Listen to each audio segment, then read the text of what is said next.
In the late 1600s, an obscure eastern Shoshone tribe living in the Great Basin between the Sierra Nevadas and the Rocky Mountains began to acquire Spanish horses. That's right.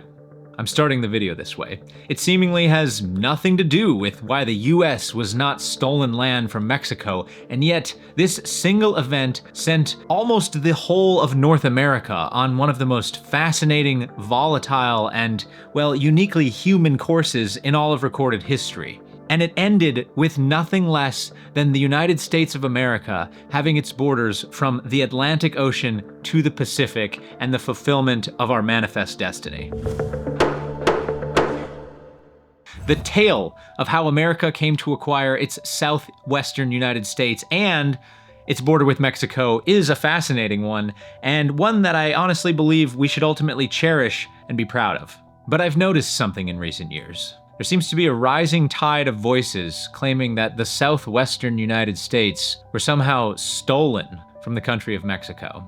The basic claim is that half of America was Mexico before the US illegally invaded and stole it. And therefore, American westward expansion was made possible not by progress or fortitude or American unity, but by deception, thievery, and greed. You deceived me. So in today's video, let's get down to the brass tacks and the facts and see exactly why the United States was indeed not stolen from Mexico. I don't even know why I have to make this video. Okay, let's go. In the late 1600s, the people who would become known to history as the Comanche began to acquire Spanish horses. In just 150 short years, they would become so good at warfare, mobility, hunting, and trade that they would come to dominate an area that is larger than modern France. 300,000 square miles of the southern plains in what is now Texas, Oklahoma, Colorado, and much of northern Mexico. Despite this vast tract of land being claimed by the Spanish on paper claims, which we'll get into in a little bit, the Spanish had many names for it, but most commonly they referred to it as Comancheria, literally meaning Comanche country, a place where Spanish authority did not matter and Comanche power prevailed. By 1850, after just 100 years, they had been so dominant for so long that the Anglos and European observers in the area began to refer to them as the Lords of the Plains. Lord of the Plains, that's me. With the exception of the Kiowa allies and a few other trading partners, virtually every other tribe that the Comanche encountered, including the Spanish, whom to them were just another tribe, they savagely raided, conquered, and sometimes even brought to the brink of extinction. So from the early 1700s up to the mid-1800s, the Comanche dominated as lords of the southern plains. I mean, there was no touching these guys, and there was one group of people that knew it, the Spanish, because they had been trying to take that land for 300 years. Since literally the day that Christopher Columbus sailed the ocean blue in 1492 and stepped foot into the New World, the Spanish began claiming land for themselves. Even though Christopher Columbus was Italian, he wasn't Spanish, it doesn't matter.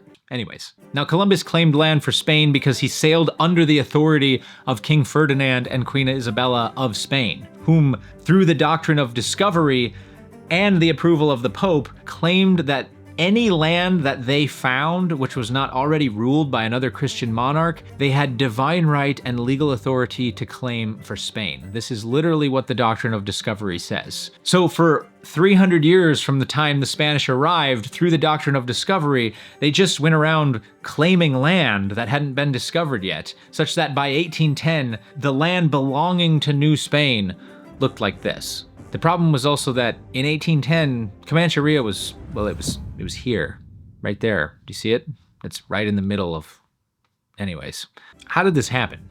Well, literally, this is due to the concept of paper claims, which arise through the doctrine of discovery. It's not actually backed by anything.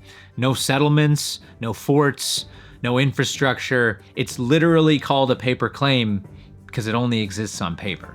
What do you mean? So in an effort to enforce these paper claims, the Spanish, like every other European power on the continent at the time, sent groups of people, organizations to establish settlements, missions, and presidios, or forts. This was done in an attempt to give them more operational, on-the-ground control of their paper claims, and I gotta say, it went not well for them. Not very well at all.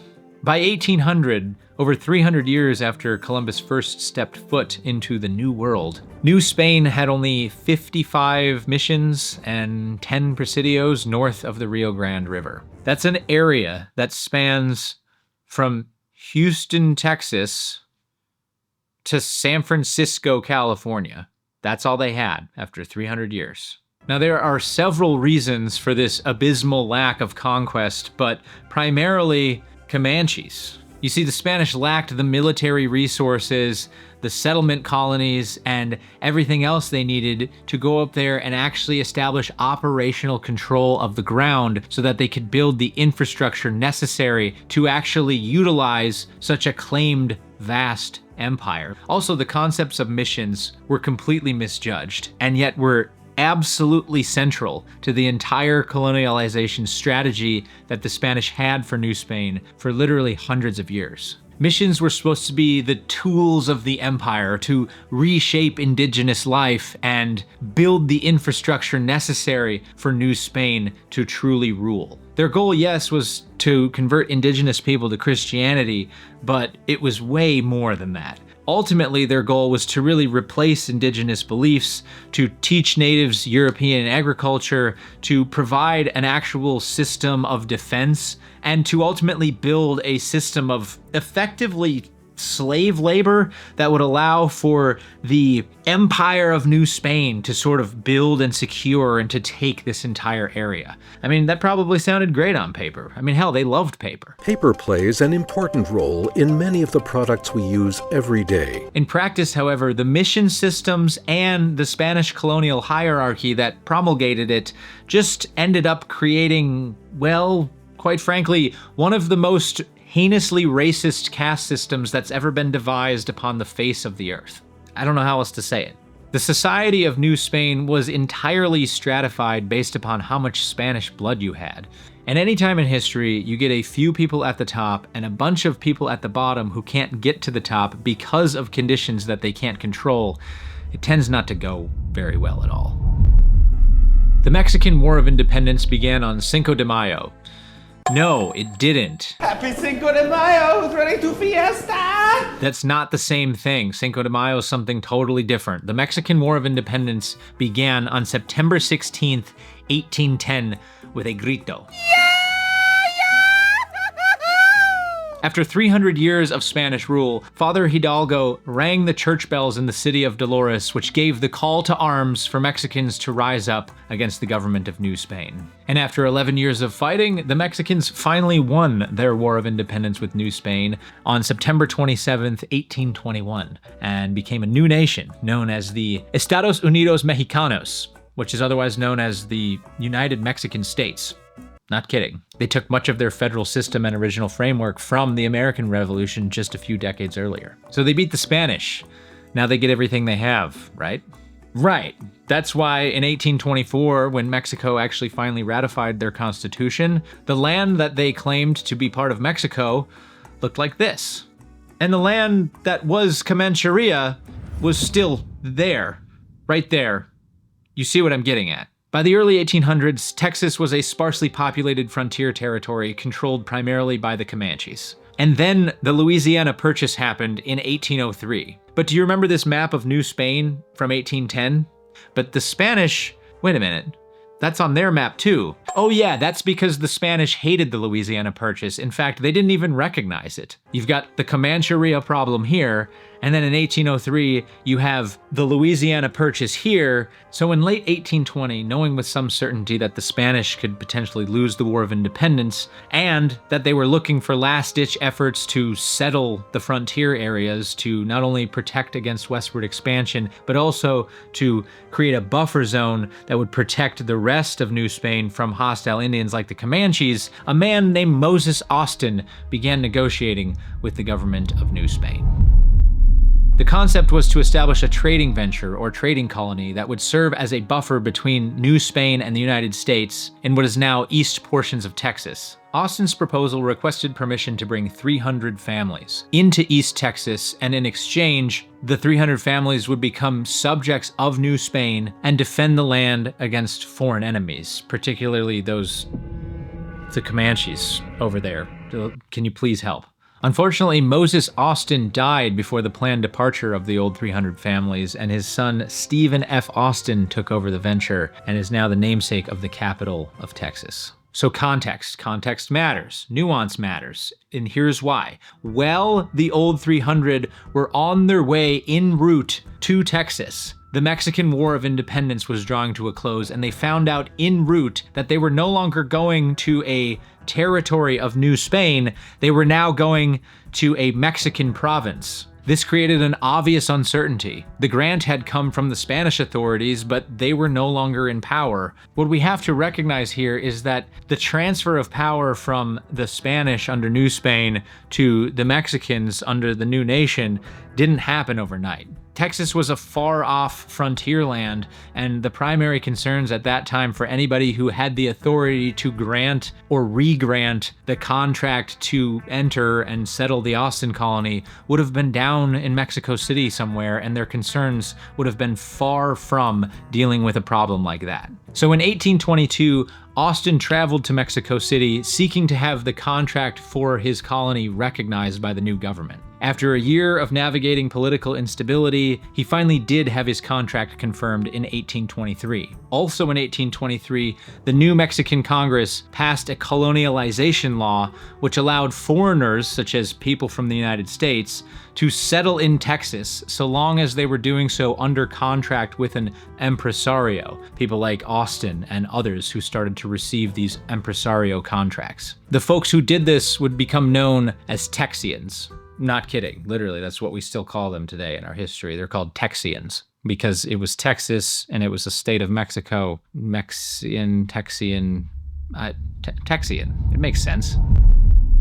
It wasn't until 1824 that the Mexicans actually got around to drafting and ratifying a new federal constitution. Now, one of the states newly established by the 1824 Constitution was the state of Coahuila y Tejas. The 1824 Constitution also required these new states to draft their own constitutions, which the state of Coahuila and Texas did. Remember, it took 3 years from the time of the Mexican War of Independence to the time that their constitution was actually drafted, and while that was happening, Anglos from the southeastern United States and the rest of America were moving into Texas in droves. Well, as you might expect, whites from the southeastern United States, moving anywhere at that time, were going to bring slaves with them. And while the federal constitution of Mexico made no mention of slavery at all, the state constitution of Coahuila y Tejas prohibited slavery. However, that constitution, when it was required to have been written, was 1824, and then it wasn't actually put into effect until 1827. And when it was put into effect, it was mostly published in Spanish. Now, I'm not missing the irony of saying that if you move to a different country where a different language is spoken, you should learn that language. I'm just painting a picture for you. Oh, you speak English? No, just that first speech and this one explaining it. You're kidding, right? ¿Qué? Well, the governor of Coahuila was able to get an exemption for Texas about this slavery prohibition for a little bit of time. By 1830, even the Mexican national government had prohibited it nationally, and it was now the official law of the land. So why didn't the Texians just get rid of their slaves? Well, we have to remember the history here within context. In 1830, the value to the Texians of all of the slaves that were in Texas was worth probably more, or at least the same amount as the value of all the settleable land in Texas. Now, of course, Texas is huge and, land was everywhere, but you also have to remember that most of it was controlled by the Comanches and by other tribes. The amount of actual land that was capable of settlement in 1830 in Texas was actually very small, and its value was almost nothing. You could either get it for free through an impresario contract where you were just basically required to work the land and then pay a small fee back, or you could purchase it through private hands for about 25 cents an acre. In stark contrast, the value of an adult slave at that time in Texas was around $500. So as you can see, this was not just some unimportant thing that the Texians could do away with upon command of their government. Like it or not, and much the same as the pre-Civil War South, slavery was the backbone for much of the economy. But it wasn't just slavery. You see, these Texians risked literally everything to get to where they were. And that's when the tyranny from the central Mexican government began to slowly creep northward. Here are a few examples. The Mexican courts, if any were accessible, could try cases but could not interpret the laws. Trial by jury was promised in the state constitution but never actually established. For example, misdemeanors were tried by judges without a jury at all. The governor and vice governor of the state were really the only two positions that people could vote on, and they effectively had complete authority. Now sure, the Texians didn't like these laws, but did they immediately just stand up and say, well, we don't like this, so we're gonna revolt? No, they didn't. As rational human beings living in their own time and place, the Texians wanted generally to remain as a state of Mexico. So because of widespread objections to both state and federal laws, the Texians got together on their own in 1833 in what would become known as the Convention of 1833. This convention proposed a new constitution for Texas, which would have rejuvenated immigration from the United States, provided for more adequate Indian defense, provided for more judicial reform, and it actually contained resolutions that would prohibit slave traffic into Texas, as well as proposing a split from the state of Coahuila. It also provided trial by jury, habeas corpus, freedom of the press, and surprisingly, universal suffrage, which was way ahead of its time at that time. So the point is, they wanted to make it work, and they were willing to propose compromises that they thought would help move the process along. So once the Convention of 1833 was over, Austin went to Mexico City to petition federal authorities to allow the new state government and what had been proposed at the convention. And what did they do? They invited him right in. No, they threw him in jail. Yeah, actually they threw him in prison for 18 months.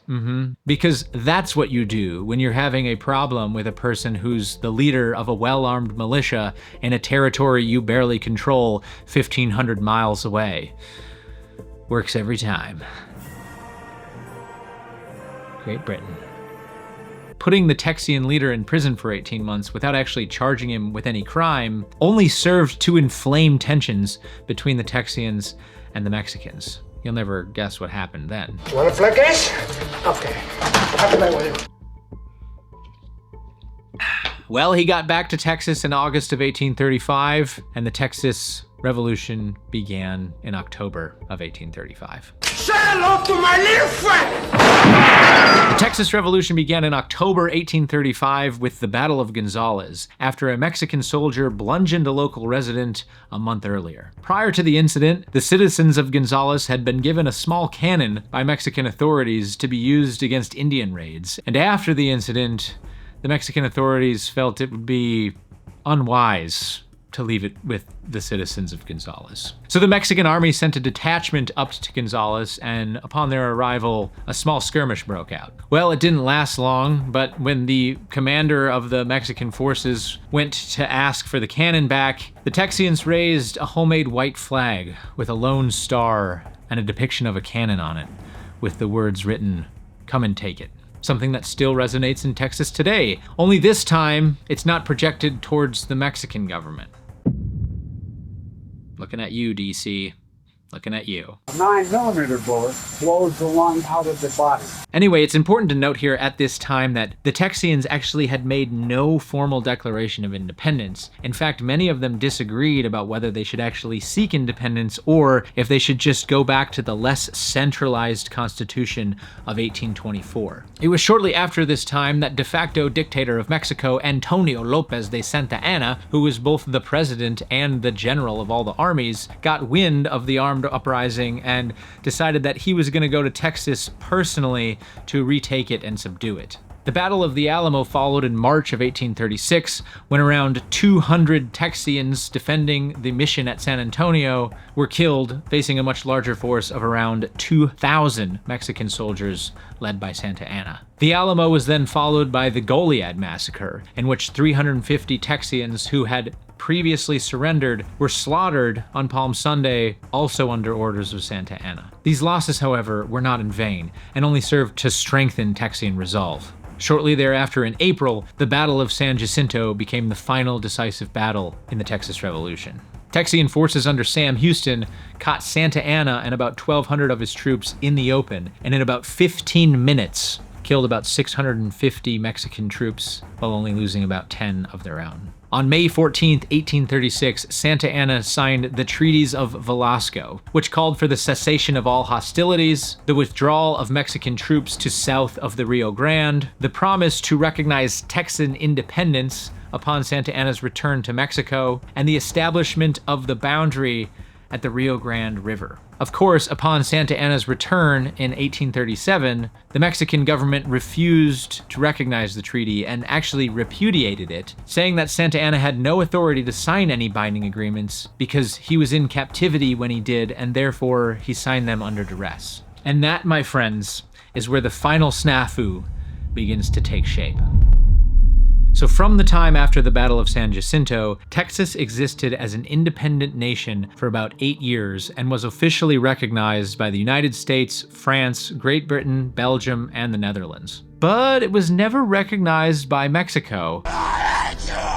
And after repudiating the treaties of Velasco, there was an obvious dispute as to where the southern border of Texas actually was. The Texans went with the Treaty of Velasco, which established the southern border at the Rio Grande River, while the Mexicans went with the Nueces River, which was about 100 miles to the north. Well, obviously this dispute festered for about 8 years until 1845, when Texas was annexed by the United States and admitted as its 28th state. Unsurprisingly, annexation prodded festering wounds, namely the question about Texas's independence as a nation in the first place, and of course, where the heck is the southern border anyway? Enter then US President James K. Polk. Now, Polk was without a doubt a believer in manifest destiny, the idea that the country of America should span from the Atlantic Ocean to the Pacific. So in an effort to settle the border question, what does Polk do? Well, he sends a delegation down to Mexico City to see if the Americans can buy the disputed area. And they invited him right in.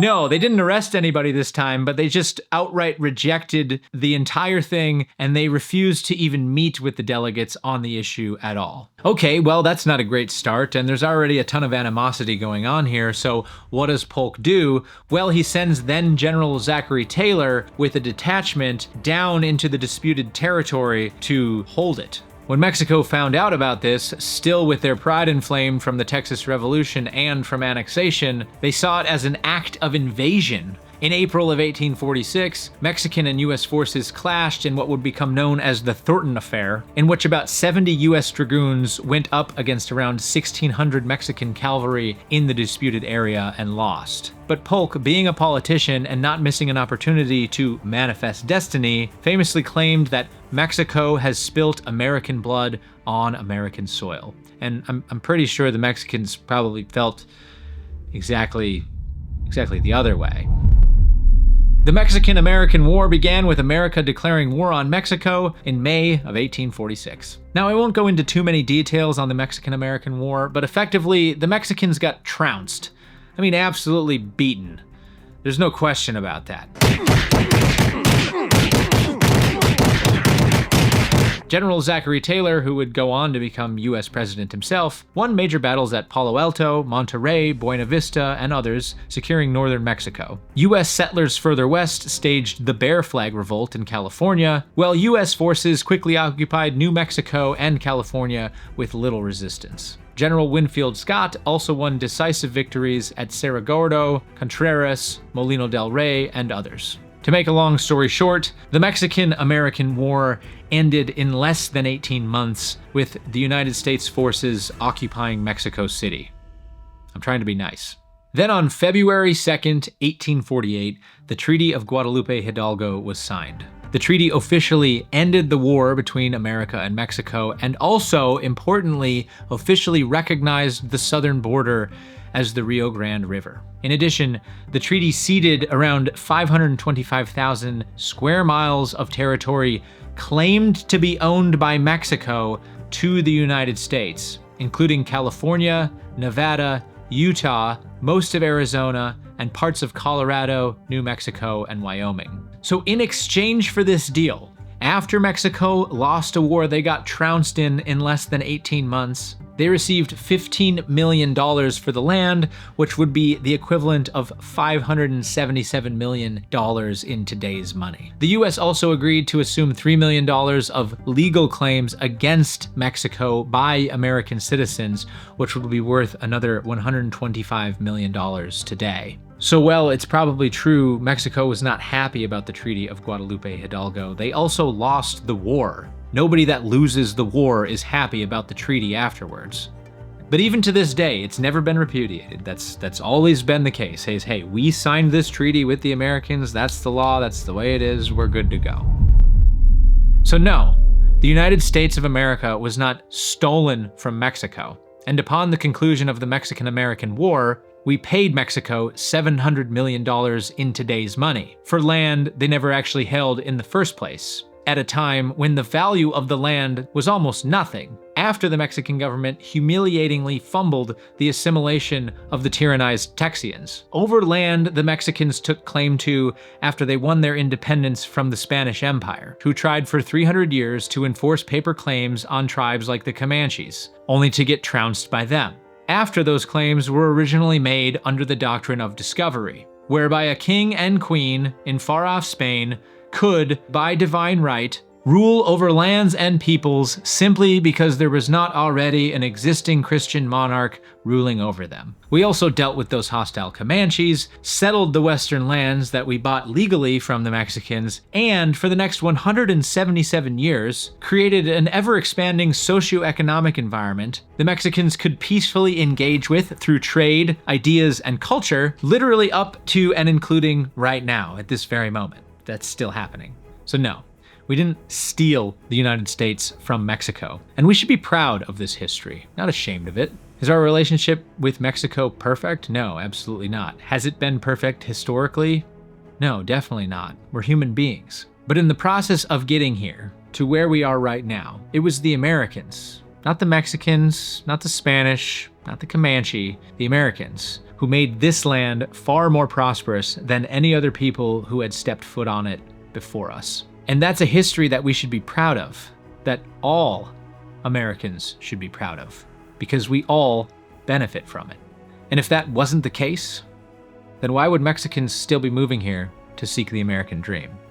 It's a heavy topic, I know, but it's one that I feel is absolutely necessary given the crazy things that people are saying online these days about how this place was stolen. Hopefully you learned something from this video, and hopefully you liked it. I had a really fun time creating it and writing it, so if you enjoyed it, please consider subscribing. It will really help the channel, and I'll be doing more of these videos every week. And also, if you want, let me know in the description below other videos about topics you would like to see me explain. So once again, thank you for watching. I hope you have a wonderful day, and I will see you on the next one.